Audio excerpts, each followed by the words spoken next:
आता ह्या छोटासा एक बकेटमध्ये आहे वॉटर लिली आणि इंडियन कमळ या दोन प्रकारचे झाडे आहेत। मग ते वॉटर लिलीचं एक फूल पण वर आलेलं आहे आणि कमळचं फक्त पानं आलेलं आहे। वॉटर लिलीचं पान सुद्धा पाण्यावर तरंगतो आणि कमळचं पान सुद्धा पाण्यावर तरंगत आहे, परंतु दोन्हीमध्ये जे फरक आहे इथं आपण दाखवूया।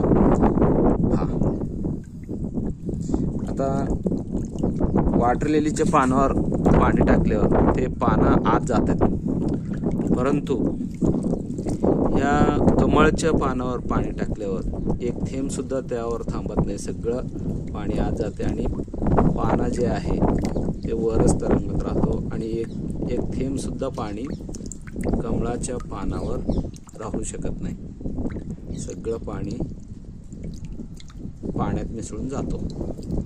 किती आहे ना मजा आणि अजब।